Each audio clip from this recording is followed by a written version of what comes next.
Hey guys, what's up? It's me, Steven. Welcome back to my channel. Hope you're all doing amazing. If you're new here, hey, I'm Steven.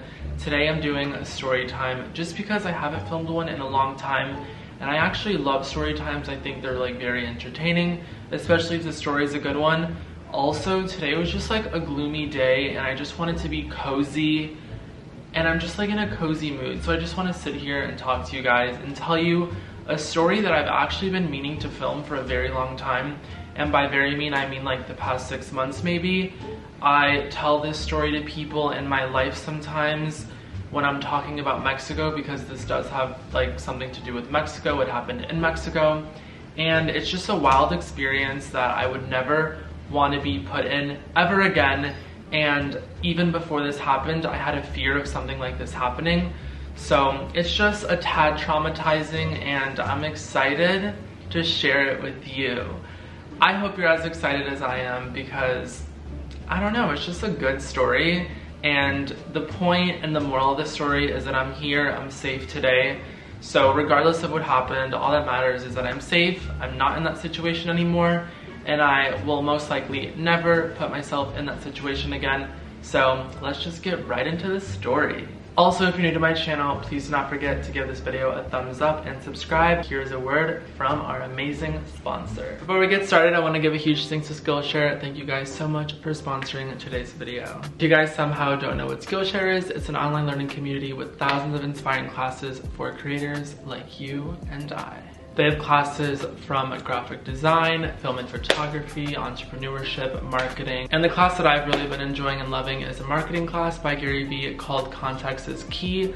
I think Gary Vee himself is just super inspiring and motivating, so I've been able to learn from that class and use it in my day-to-day life. So be sure to check out Skillshare. Click the first link in the description box below. The first 1,000 people will get a free premium membership. Trust me guys, it's worth it to learn something new and expand your mind. Now let's get back into the video. So this story goes back to last year, and basically last year Matt and I took a little vacation to Tulum, Mexico with my mom. So it was the three of us. And in Tulum, we decided that we wanted to rent a car, and that was because we had an Airbnb. And basically, when you have an Airbnb, it's not a hotel or anything, and you're kind of like, in a sense, living there. You have like your own house and everything. So we thought it would be a good idea to rent a car. That way we didn't have to rely on Ubers or taxis and stuff, and I honestly don't even think they have Uber in Mexico. So we thought that getting a rental car was the easiest option. Also, because when you go to Tulum, you have to fly to Cancun, and Cancun is like 2 hours away from Tulum, and I think you get the point. We wanted a rental car so that we can just do whatever we want when we want, which I thought would be a good idea. Little did I know that being a tourist in Mexico, you probably should not be like driving around on your own, because it can be dangerous at times. And not to throw any shade at Mexico, because I'm Mexican and I love Mexico and I'll definitely be returning. But you know, other countries are different, and you just have to kind of adjust to how that country is in certain kind of situations. So basically, let me fast forward to the end of the trip, because that's when this actually happened. On our last few hours of being in Mexico, that's when what went down went down. So basically, Matt and I were leaving our hotel, and the hotel that we were leaving was in Tulum. So like I said, Tulum was like a few hours from Cancun, and our flight was super early in the morning. I want to say it departed at like 6 or 5 a.m. So considering that our hotel was 2 hours from the airport, and we also have to check out of the hotel and return the rental car, we needed to leave the hotel very early. Actually, very late at night we had to leave. So we ended up like waking up, or I didn't even go to bed actually, but we ended up leaving the hotel at around 2 a.m. So our flight takes off at 5 or 6. 2 a.m. gives us 3, 4, 5, about 3 hours. So 2 hours of travel, an extra hour of, you know, just returning the car, and then like getting ourselves situated and everything. We had to put gas in the rental car to return it and all that good stuff. We check out of the hotel. So we're driving in the middle of the night all the way from Tulum to Cancun, And I'm not sure if you guys are familiar, but basically in between Tulum and Mexico, it's basically just small towns slash desert. So there's pretty much like nothing there, like at least from what I could see. I don't know like exactly, but from what I could see, there was pretty much like not a lot of like big city civilization in between the two cities. So we're driving in the middle of the night and there's literally no one on the road. Like I said, there's not much going on. It's pitch black, like I'm just on one straight road, and the one road is like kind of along the coast. And I'm starting to like think that we're running late, and it's also raining. So I was, I guess, being irresponsible, and I was speeding. And I know that there's no way to justify that, but I was speeding because there was no one on the road, literally no one, and it was, I shouldn't say it was dark, but it was dark, and that isn't a reason to be speeding. That's actually less of a reason to be speeding, but I can't go back and change what I was doing. I was speeding, not like crazy, but I definitely was driving fast. I just wanted to make sure that we did not miss that flight because, you know, I just didn't want to miss the flight, and I was stressed about returning the car. I didn't know how to return the car really. You know, we're trying to figure everything out as we're doing it, so I just wanted to, you know, get there as fast as possible. I think you get that. So we end up just speeding along the road back to Cancun, and I'm speeding, and all of a sudden, guys, I hear sirens and someone is like kind of chasing after me. So I immediately pull over, and what do you know? It's the good old Mexican cartel. Just kidding, it was the Mexican police. I don't know if it was the cartel, but I can only put two and two together. I am Mexican, like I said, and I've heard so many stories, like literally from my own family, about the Mexican police just being crooked, being whatever you want to say, chueco, crooked, I don't know, they use so many different like terms for like the Mexican police. Obviously, I'm not throwing all Mexican police under the bus, because I'm sure there are some good Mexican cops, but this one in particular wasn't the best, wasn't my favorite. Definitely don't want to come into contact with him again, don't want another encounter, and I'm going to begin to tell you why now. So basically, he pulls me over. I'm freaking out, like literally just thinking about it right now, I'm like putting myself back in that situation, and it was so scary, guys, because like I said, I've heard so many horror stories about Mexican police in the past, literally from my own family. I know a mutual person that was literally kidnapped and held for ransom, and like their dad had to literally give them a car and money because they wanted so much money for their son back. So I get pulled over, and all these crazy thoughts are running through my head. One, I'm in the middle of nowhere. Two, this is the Mexican police. Three, it's like now 3 a.m. and there's no one out at all. It's just me and Matt in the car. We both look very young. We're in a newer kind of rental car, and in Mexico, people just look at you and they might think you have money, whether you do or you don't. They could just assume, you know, especially being tourists, if you have the money to travel, they're just gonna think you have money. So Matt actually had his laptop open because he was in the passenger seat and he was going through pictures. He had his camera connected to his laptop, and I literally was like, Matt, put your laptop away right now. You don't want them to see you with things that, you know, are of high value. So I told him, put it away right now, and he quickly put his laptop away. I had like my little simple jewelry. I literally went like this because I didn't want them to see anything that they could think is flashy or worth money, you know. So he pulls me over, and I begin to, you know, tell him in Spanish, like, hey, I'm so sorry.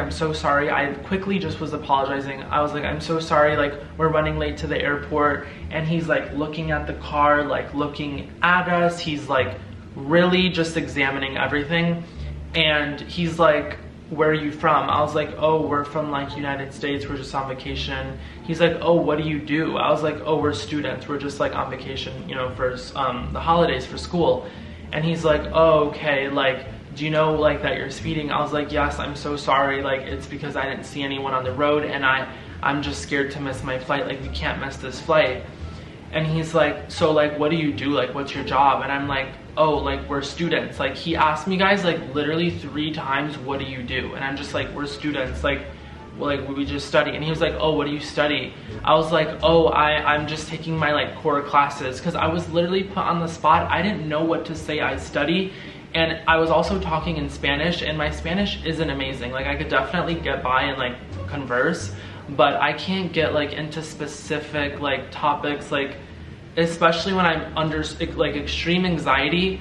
I'm scared, and you're like putting me on the spot. Like I didn't have time to process. I was like, I'm just taking like my core like classes. Like I didn't even know what to say, guys. He's like, oh, okay. I was like, I'm sorry, like is there any way we can just go? Like I like we can't miss this flight, officer, like I'm so sorry.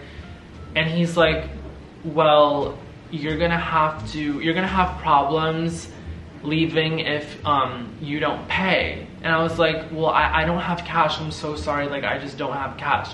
And then at this point, guys, he sees Matt recording, and I literally like I flipped out inside. I'm like freaking out inside, like my heart's beating.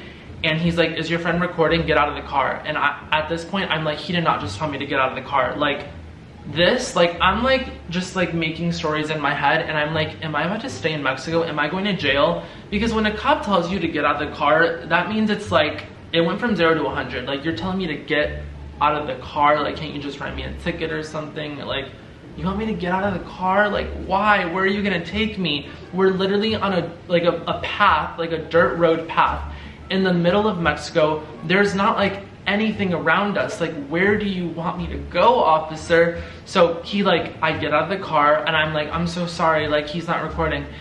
And he tells me to like get away from the car, and I'm like, oh my god, like are other like Mexican cops gonna start like coming out and like do it? Like are they gonna separate us? Is he kidnapping? Like what's happening? Like at this point I'm like, oh my god, am I getting kidnapped?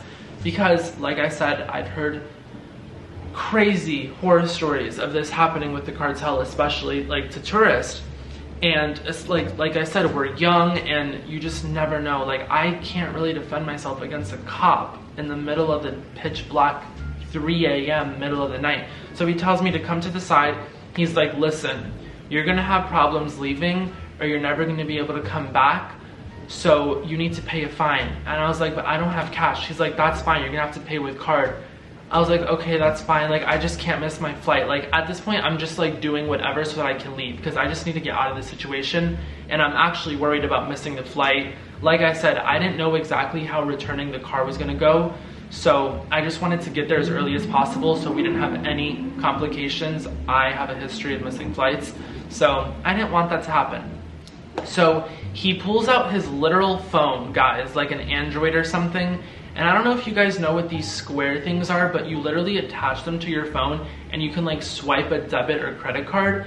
So he connects that to his phone, and he's like, it's gonna be $150. And I was like, okay, that's fine. Like he swipes it and he makes me sign, and he's like, oh no, there's an error, you have to do it again. And I'm just like, okay, like, so he does it again, boom. So now it's $300 he just swiped, and I didn't know that at the time until like later on. I realized this when I was like looking at my like Chase app, and he basically like scammed me, I guess. Well, I don't know if he scammed me. I am assuming he scammed me, because I've never seen a police pull out a square thing and charge you right on the spot. Like that was just super sketch, super weird. Like usually you get a fine or something in the mail, and I understand that I'm a tourist, so you can't really do that. But I still have never seen a cop pull out a square and charge you literally from his phone. I just think that's so weird.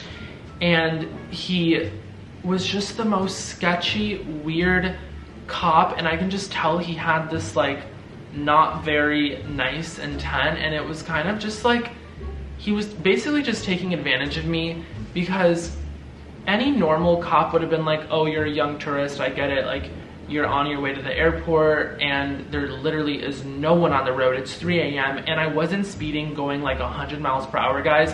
Let's say it was 60. I was maybe going 70 or 80. I don't remember exactly, but I definitely wasn't going crazy fast where it's like, oh my god, like this person's gonna kill someone. It wasn't like that. I was slightly speeding, and he definitely knows that. Well, I'm assuming he definitely knew that he like charged me twice, because come on, dude, like you charged me once, it went through, but you just like wanted to have fun and you just like scammed me basically. And he definitely could tell I was scared. Like there's no way you couldn't tell. I just don't know what could have happened.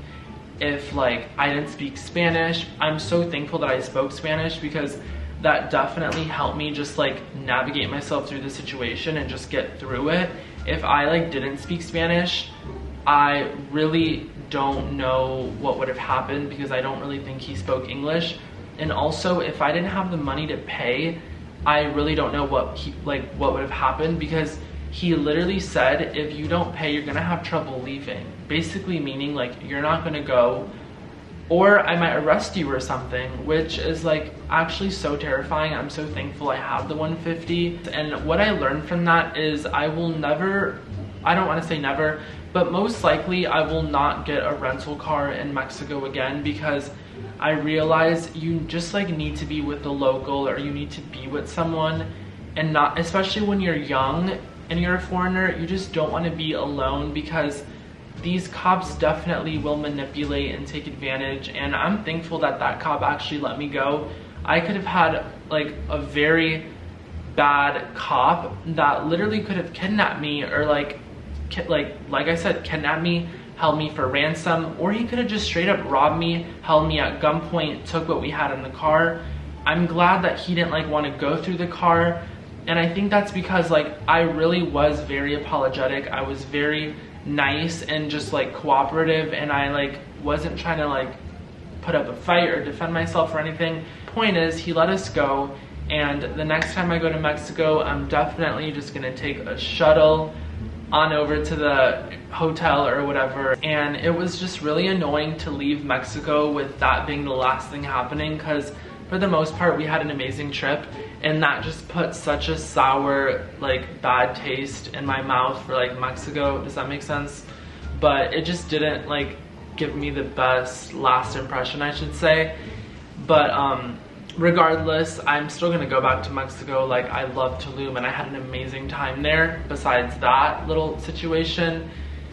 And it was definitely eye-opening, because I had heard so many stories about Mexican police in the past, but I've never like experienced something firsthand like that until then. That's my story of my very scary encounter with the Mexican police. Moral of the story is, like I said, I'm safe and sound, won't put myself in that situation again, hopefully, and I hope you guys enjoyed this story. I love you all so much. Thank you so much for watching. Do not forget to follow me on Instagram. Everything will be down below. Check out my exclusive content. It's free, down below in the description box below. Give it a thumbs up and subscribe. I will catch you in the next video. Bye!